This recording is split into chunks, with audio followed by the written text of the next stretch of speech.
All right, Mark gave me the thumbs up, so we're going to go ahead and get started. So thankful that everybody's here this morning. Thank you for your effort, your desire to be here at Bible class this morning. That is really an encouragement to me. It's funny how time gets away from us. Today is October 17th, I believe, and this old fall quarter, is just about halfway over, if not. So I'm going to kind of speed us along in our study of Ecclesiastes. We're going to get started with chapter 4 this morning. Starting next Sunday, I think what I'm going to do is I'm going to start doubling up because I want to get us through the entire book, but I don't want to rush through it so much that I sacrifice content or the study itself. But just real quick recap, we've been looking, these last couple of chapters.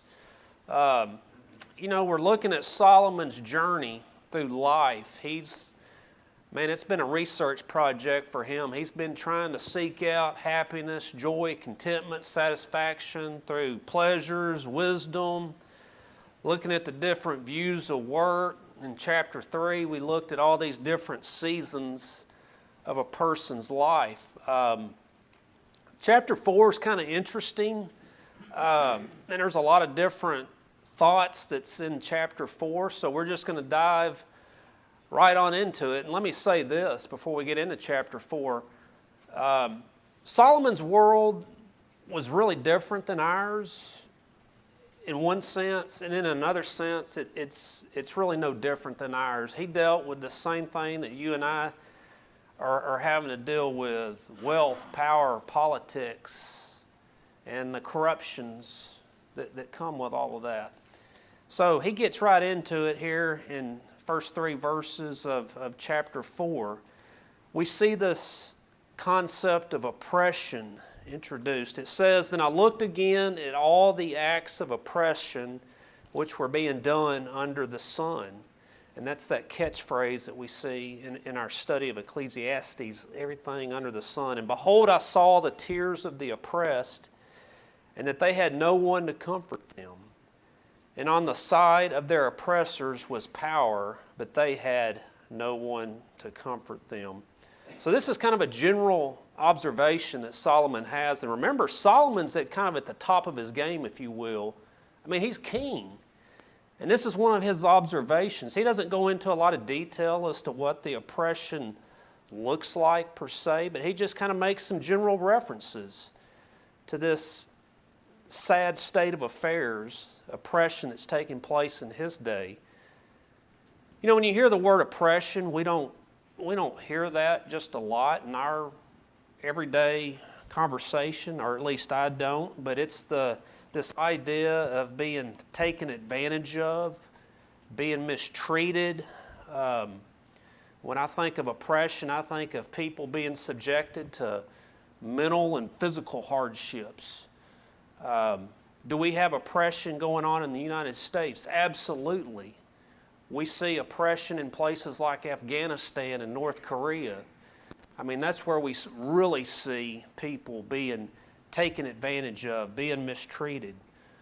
What are some of the causes of oppression? We see it in people that are rulers that are just, thirsty for power, greedy for wealth. Again, Kim Jong, one of the most evil dictators in our day and age over in North Korea. That's a classic textbook definition of oppression. But getting back to Solomon's observation, these are some of the things that he's observed in his time. Is those who are oppressed suffer, and there's no one to rescue them or to comfort them. There's injustices that they suffer. It's unbearable to the person that's being oppressed because they're powerless. And again, this was something that Solomon observed in his day, and unfortunately, and sad to say, there's a lot of this that still goes on in our day. There are people, as we speak right now and study right now, that are being they are subjected to oppression. It's heartbreaking. It's gut-wrenching. Those that are doing the oppressing have power. They have the power to change and stop doing the thing that they're doing if they really wanted to. You know, the idea that Solomon's getting at here, if you continue on in the verses, is that both of them die. Neither can escape or be comforted through this injustice. Solomon goes on in verse 2 and says, "So I congratulated the dead who are already dead more than the living who are still living." Solomon seems to be kind of saying here that, you know, it's better off that some of these people are dead because at least they don't have to continue to experience the pain of oppression nor the fear of death that comes with being oppressed. So it's kind of a really bleak view that Solomon's painting here in these first few verses. Verse 3, "But better off than both of them is the one who has never existed, who has never seen the evil activity that is done under the sun." You know, oppression, it's really heartbreaking to kind of to see the picture that Solomon's painted for us here in verse 3. But, you know, it's something that was real in Solomon's day. It's something that's real in our day. Continuing on in verse 4 through 6, Solomon gets away from this idea of oppression, and he starts talking about this idea of envy, of rivalry, of competition that comes through, you know, perhaps selfishness, this selfish toil. And we'll talk about that here in just a moment. But before we read verses 4 through 6, you know, I think it's worth pointing out that, you know, success, power, climbing the ladder, you would think that it would produce contentment, but much of the time it only produces the opposite. Envy, rivalry, the competition. And this is kind of what Solomon's getting at here in these next few verses. In verse 4, "I have seen that every labor and every skill which is done is the result of rivalry between a man and his neighbor. This too is vanity and striving after the wind." And again, I think it's important to remember that I think the idea here is selfishness. It's doing things for selfish reasons. You know, we can sit there and think about the world that we live in, and we kind of see this playing out all the time around us. The rivalries, the bitterness, the competition that comes with trying to get to the top.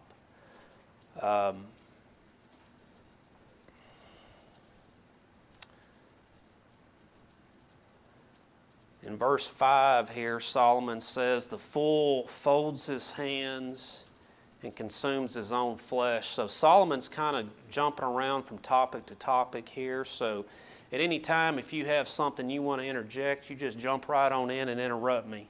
Solomon now contrasts the person with selfish ambition to the one who does not strive for anything. So you've got the lazy man and you've got the workaholic. And this is what we're seeing here in verses 5 through 6. And I think there's some lessons for us to get from what Solomon's saying.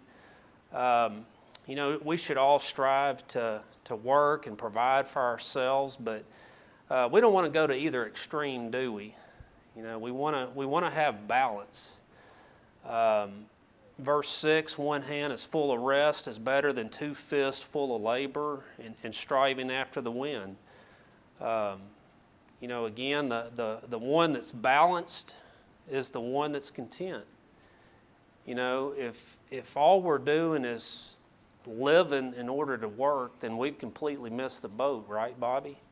You know, I work in order that I can live. You know, this imagery of two closed fists, that's the workaholic here that Solomon's kind of, you know, describing for us. There's no balance. It's just all work. You know, I want to have one fist closed and one fist open, just relax. That's what we strive for as Christians is balance. I work in order so I can live, so I can provide for my family, so that I can do things for the Lord, so that I can share with those that are in need. I don't work in order to just hoard wealth and riches for myself. That's kind of the idea here. You know, again, getting back to Solomon's journal, you know, his diary, his research project, call this book what you want. It's all about finding satisfaction, about finding purpose in our life. We take God out of the equation, nothing makes sense. We bring God back into the equation, everything makes sense. We have purpose, we have meaning, and we have value. You know, Solomon started out, you know, talking about oppression, envy, rivalry, this competition. Some translations differ. But what good is it if you have a lot of stuff, if you have a lot of material wealth, you're at the top, but you have no peace with yourself. You have no peace with your fellow man. You have no relationship with God. You know what I call that? I call that a lonely miser. Just hoarding wealth for the sake of hoarding wealth, not sharing, being greedy, having no purpose, no value other than to just hoard wealth. Seems like it's awfully hard to be content, to be satisfied, to have that biblical joy that we talk about having as Christians, as God's people. Again, this study, it's all about finding satisfaction the few days that we're on this earth. Finding joy, satisfaction, contentment. That's the big question that we're looking at as we go through this study. And that's the big question that Solomon had as he went throughout his life. You know, I want to find joy. I want to find contentment. I want to find satisfaction. I tried to do it with pleasures. I tried to do it with this, and none of it ever worked. So what are kind of some things that we can take away from these first few verses here? You know, if we can't find joy, if we can't find peace and satisfaction and contentment through, you know, this striving to amass wealth and get to the top and climb the corporate ladder of excess, you know, how do we safeguard against all that? Well, I think one of the things we can do is, you know, just stay in our own lane, kind of keep our eyes focused on our own stuff. And here's what I mean by that. You know, I think one of the things that we can really do to set ourselves up for failure is to get caught up in this comparison game. You know what I mean? I need to stay focused on my own life, my own family, my work, my own possessions, and be content, be thankful with what God has given me. It doesn't mean that I can't look around and admire what other people have, be happy for what they have, but I need to be happy. I need to be content with what God has given me. I need to be thankful for the things that I do have. Before I start asking God for things in my life, I can't help but wonder, maybe I would be better off if I made a careful inventory of some of the things that I already do have. You know, and you might think this is silly, but if you really sit there and take stock of all the things that we have plumbing. We have refrigerators to where we can put our food in there and keep it cool. We have electricity. We have hot water. We have cold water. We have transportation. You know, and I'm no different than any other person. There's sometimes I kind of get the violin of self-pity out and I start playing it. But then when I start really taking stock of the things that I truly have in my life that are blessings, it's amazing how it kind of changes my prayer request up. I think we'll all be amazed at how well off we are. And I think it's a good spiritual exercise for us to sit there and take stock and take inventory of all the blessings, of all the good things that we have in our life. We can also ask for what we need instead of complaining about what we do not have.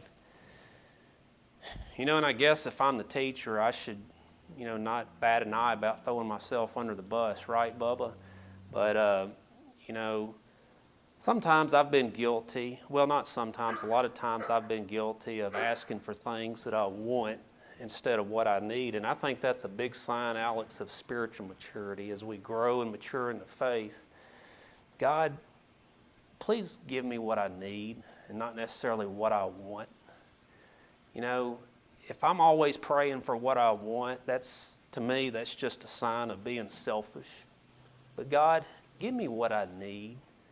To steal the words of Doyle, and I don't know if this is word for word, but help me to be the best version of me. Put me where you want me to be, doing what you want me to do, but help me to be the best version of me. Again, let's get away from this idea of comparing ourselves to others. Let's ask God to bless us, to be the very best that we can be. And again, these are just kind of some big takeaways from some of Solomon's thoughts that he's left for us here in the first few verses of chapter 4. So let's get into verse 7 and verse 8. Yes? I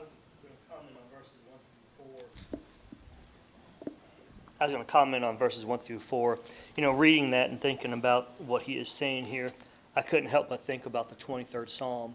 The Lord is my shepherd. And, if he is our shepherd, then even though we are oppressed, we have a comforter. Yes. And, you think about that. I'm not going to read it, but read it for yourself. But if you think about that, that is where our peace comes from. That's where we are sustained. That's where the 23rd Psalm is the absolute opposite of verses 1 through 4. Yeah, it is. It is. And we hear that 23rd Psalm over and over again at funerals, don't we? Wes, I think there's also another thing that we can do, and that's not be self-centered and focus on helping other people how we can, especially, our brothers and sisters in Christ. I think of what Batzel's done, with his relief efforts in Louisiana. I think of what Herschel's done in India. Those are things that we can focus on that will help us be content, because we're not focused on what we have. We're focused on helping others. Mm-hmm. Yeah, that's a great thought, Mike. T? I think a lot about how God kept reminding the Israelites of what he had done for them, bringing them out of bondage, bringing them into the promised land and overtaking all of these different nations and things. He keeps reminding them, think where you came from and where you are. And I think back on my own life as a young child. I grew up without parents, and I lived with totally illiterate grandmother, but I know she loved me and she did the best she could for me. But I think back on where I came from and where I am today. I'm nothing special. I don't have any great means or anything, but like you said, God has given me what I need. And I try to remind myself to never think about wealth as monetary. I like to count my wealth as the friends that I have. And I have truly been blessed with a lot of friends, not just in this country, but in other countries too. God has really blessed me when I look back on my life, and I am thankful for that. Thank you, T.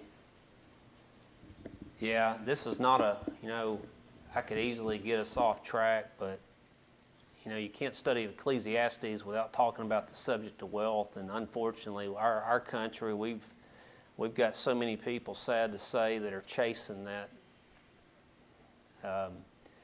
And I'm like T, when I think of wealth, I don't necessarily think of it in terms of money. You know what wealth is to me? It's everybody in here. It's my relationship with you. It's my relationship with God's people. It's where I stand with God. If God blesses a person with riches, I think as children of God, we should see that for exactly what it is. It's a blessing from God. And as God's children, He expects me to share with God's people, especially those of the household of faith.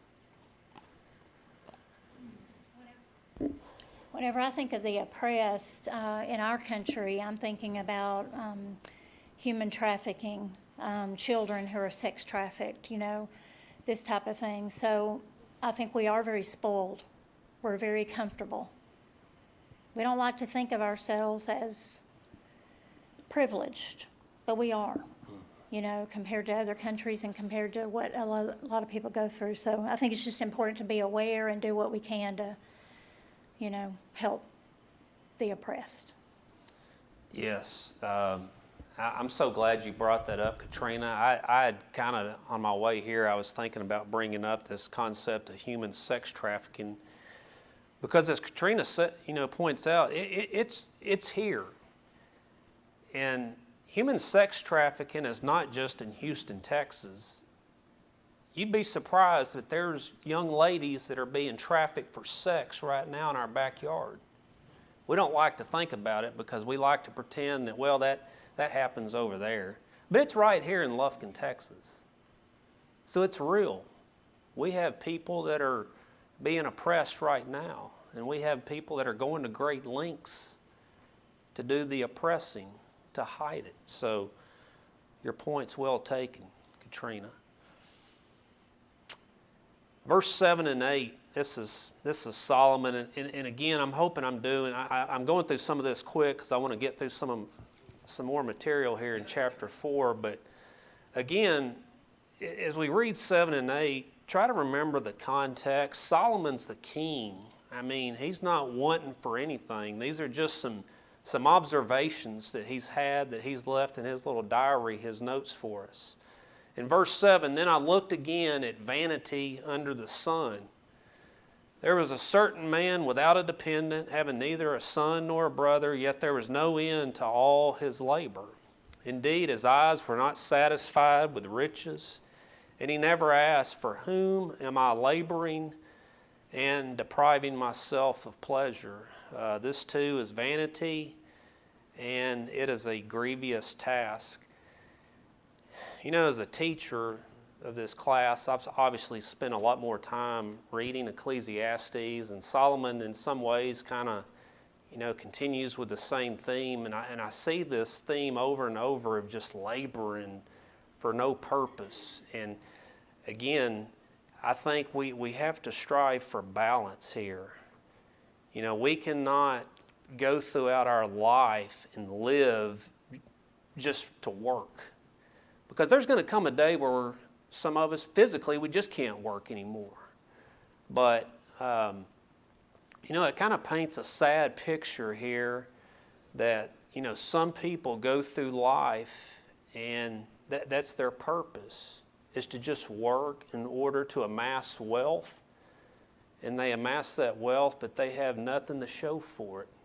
At the end of their life, they've sacrificed relationships. They have no relationship with their fellow man. They have no relationship with God. They're just a lonely old miser. Reminds me of Ebenezer Scrooge. Yep. Here he was. He didn't have heirs to pass it on to. He was working so hard, but truly when he found fulfillment in life and the happiness was when he realized the gift of giving. Yeah. Ebenezer Scrooge, I think of Mr. Potter off the old Christmas classic, It's a Wonderful Life. He's a grumpy old soul, Mr. Potter.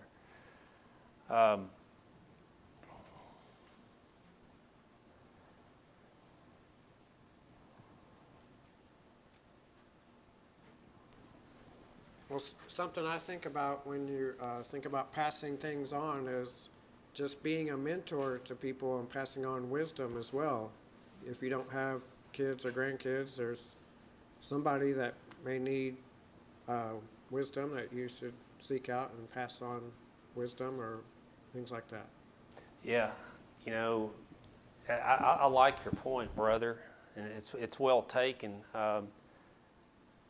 Don't get me wrong, I like money if people want to pass it on to me, but you know, all seriousness, I think what you just said, I would much rather have that in a lot of ways. Because wisdom, again, what is wisdom? It's knowledge. It's biblical knowledge. How do I use that? How do I make it applicable in my life? And I think if somebody's willing to pass on wisdom to me, shame on me if I'm too prideful and stubborn to listen.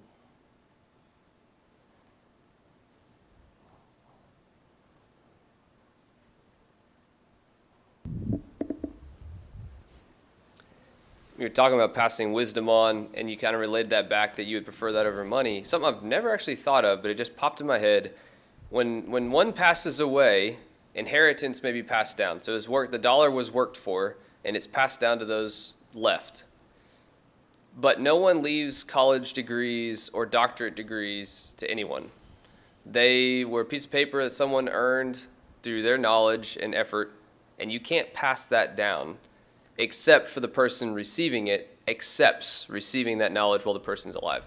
I've never thought of that before. That's very interesting. You don't pass down degrees. You don't pass down some type of certificate that you listen to me. It's not there. So our ears need to be open just as much as one needs to speak it. Yes, absolutely. Good point, Stephen. So kind of some big ideas that we can take from these, first few verses that we looked at from Solomon's viewpoint. I think success. We all want to live successfully, and that's really what Ecclesiastes is about. Is how do we live skillfully in a sinful, evil world? Kids are taught from a very young age, you want to be successful when you grow up. Success from a godly point of view it's being content with what one has. It's being at peace with oneself.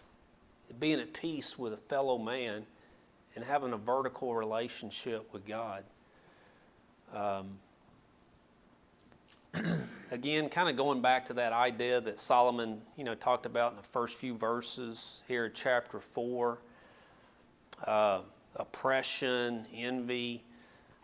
Didn't talk a lot about this, but in our workforce here in the United States, we live in a very competitive environment, and people and I'm just speaking in generalities right now, competition is not necessarily a bad thing. Having power is not necessarily a bad thing if we use it to bless those that have no power. If we use it for just purposes, if we use it to right wrongs, to right injustices, but to just strive for power for the sake of having power and misusing it, I think that's wrong. We've talked a little bit about wealth. Nothing wrong with wealth, right? We know that from some New Testament scriptures. Nothing wrong with wealth if we use it, from a stewardship standpoint, and we use the material blessings that God has given us to share with those that are in need. So as we go throughout this study, I think some of the big things that we need to continue to take away is to aim for contentment. to aim for contentment, to strive to be useful wherever we are. Let's be the best version that we can be of ourselves. You know, the world would have us to say, you know, in order to be successful or in order to be great, you've got to be number one, you've got to be at the top. You know, be the best version of you. Be the best that you can be. Ask God to help you to use you wherever He's planted you. We can all work at being faithful. We can all work at being more faithful to God, to our friends, our spouses. And I think this will help us as we strive to have contentment in our life. Now I want to get in to verses 9 through 12. You know, and again, chapter 4, I mean, Solomon goes from oppression to envy, and now he's talking about the value of friendship, the importance of companionship. I'm going to actually read out of my New King James Version, verses 9 through 12. Two are better than one because they have a good reward for their labor. For if they fall, one will lift up his companion. But woe to him who is alone when he falls, for he has no one to help him up. Again, if two lie down together, they will keep warm. But how can one be warm alone? Though one may be overpowered by another, two can withstand him, and a threefold cord is not quickly broken. You know, I'm not telling you anything that you don't already know, but, you know, think of trying to go throughout this life without having anyone. Can you imagine the things that you've experienced at this point in your life, what it would be like to have no one? You know, Solomon, I mean, he is on to something here when he talks about the importance of companionship. I tell you, you know, we've talked about a lot of different things in this class: wealth, work, pleasures. But I tell you, if a man has true friends, and I'm talking biblical friends, godly friends, those 2 a.m. in the morning friends that you can call up and you can cry on your shoulder, you give me that any day, I'd take that any day over anything else, over wealth, materials. But you know what? You know what it takes to have those kind of godly, biblical friends? You know what does that require on our part? You got to be that kind of person. We have to, isn't that Proverbs 18:24? I can't quote it, but yeah, we've got to be that kind of person, don't we? You know, I know that loneliness is a real thing, right? And it affects people in the church. People are sometimes very lonely. You know, things happen in our life that cause us to feel isolated, to feel lonely, like nobody cares. But, you know, that's not necessarily the case. People do care. But if I go out to that islandness of lonely and sit out there under a tree and wallow in self-pity, you know, I can do that for a few days, but at some point, you know, I've got to get myself off that island. You know, we've all done that at some point. But again, back to my question, if I want friends, I've got to invest myself. I've got to put myself out there. And that's easier said than done for some of us. You know, there's temperaments, there's personalities, there's life experiences, you know, all that kind of stuff. But I want godly friends in my life. I need godly friends. I don't mind telling you, I can't go throughout this life all by myself. As I run into roadblocks, as I experience things, as I get discouraged or frustrated or saddened by things, yes, I've got Becky, but you know what? I need godly men in my life. Folks, that's a blessing. Mike? I've heard it said before that everybody needs a Paul, a Barnabas, and a Timothy in their lives. Paul is their mentor. Barnabas is the person that is an encouragement to them and that they can encourage. And Timothy is the person that looks up to them that they mentor. Yeah.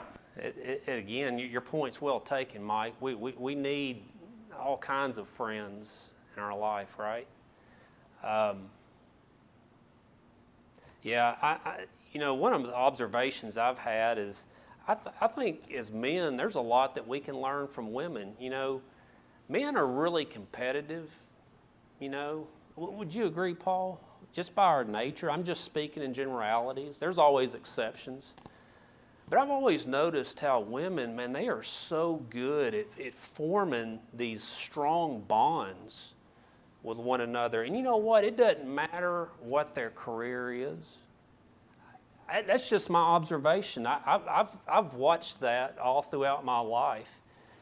You can have women from white collar to blue collar to various walks of life, but they're this tight-knit circle.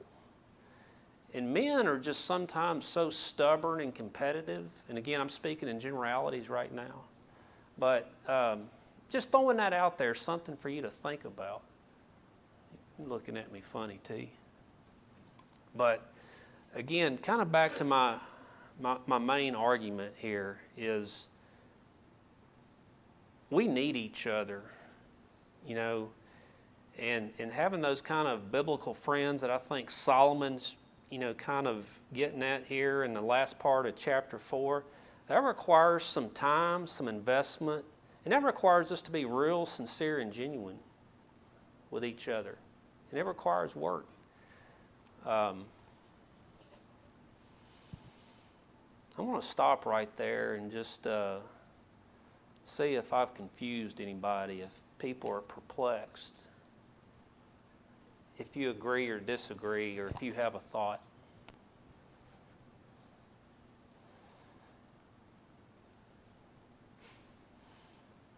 So companionship is definitely needed. And I think about some people you and I work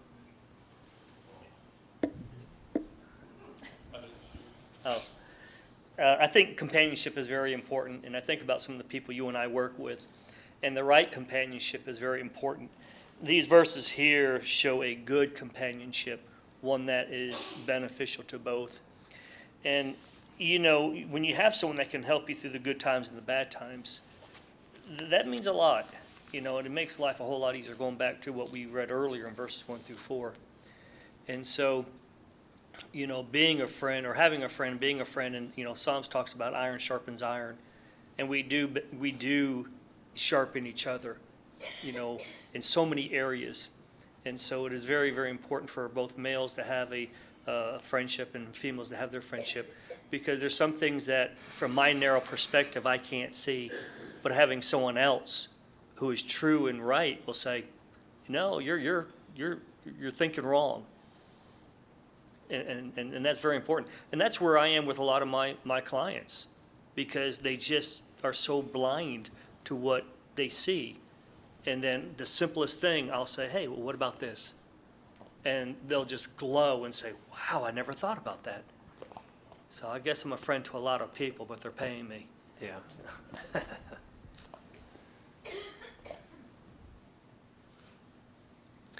In my life, I'm definitely far from perfect. And I've found myself wanting to dive more and more into self-reflection. So I think through conversations that I've had. I think through interactions that I've had. I've thought of scenario situations. So, something occurred yesterday and I'm analyzing it. How could I improve from it? And I love Mike's thought. I've never heard that before. I love that. And for me, I think I'm going to start taking that and going, where do I stand in this point? Because you think of the Paul side and you think of, do I have good, friends that have been through life before me that I'm listening to? So that's a self-reflection going, do I have that? You also have the second going, am I encouraging people? You know, am I actually actively looking to encourage? And then do I have people around me that encourage me? Because if not, I may have maybe missing something in my friend circle. Maybe I'm not looking for it. And the third, having someone to mentor, are people willing to listen to me? Are people willing to think about the comments that I say, or am I, abrasive, or am I not even searching for people to listen, which means I'm not opening my mouth to talk?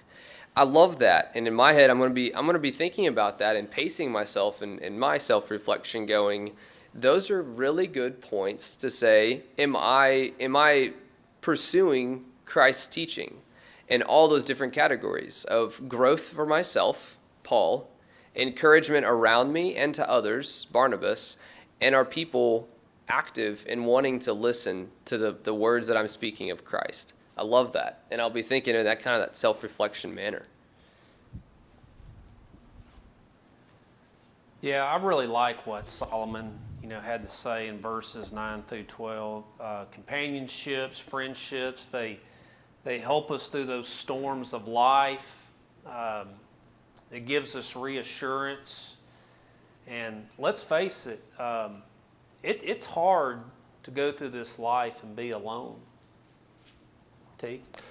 Yeah, I wanted to reflect back a moment on what you were talking about earlier about loneliness. Those of us that have someone to be with all the time, I don't think we really realize how loneliness affects a person.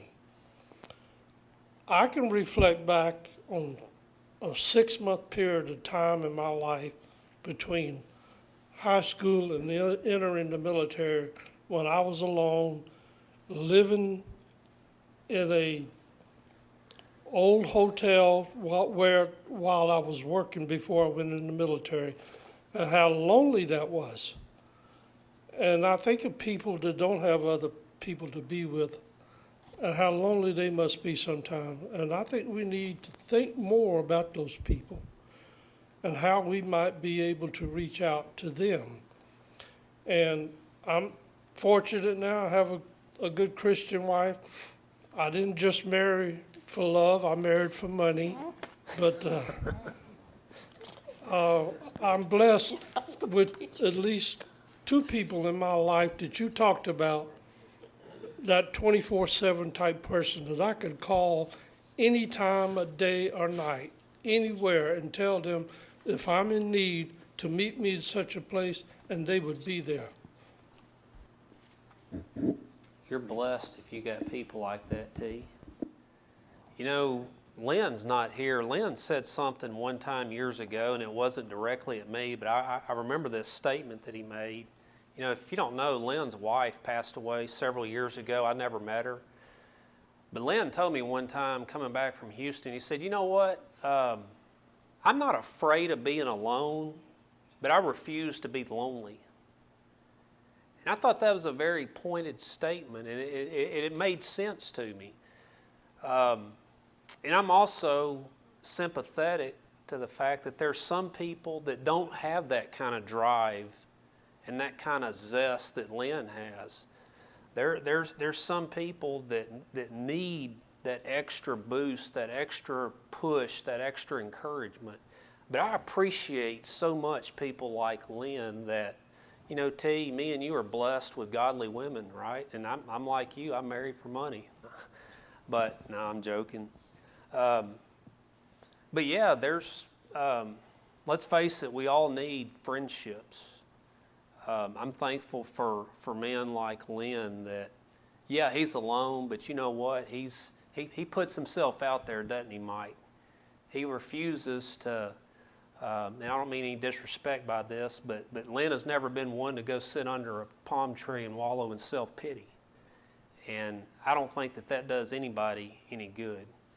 But again, I kind of want to end on a very positive, uplifting, encouraging note is let's be the kind of friends that we want to have.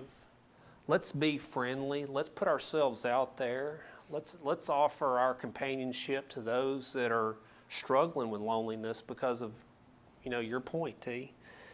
And I'll end on that note. I appreciate your attention. See you next week.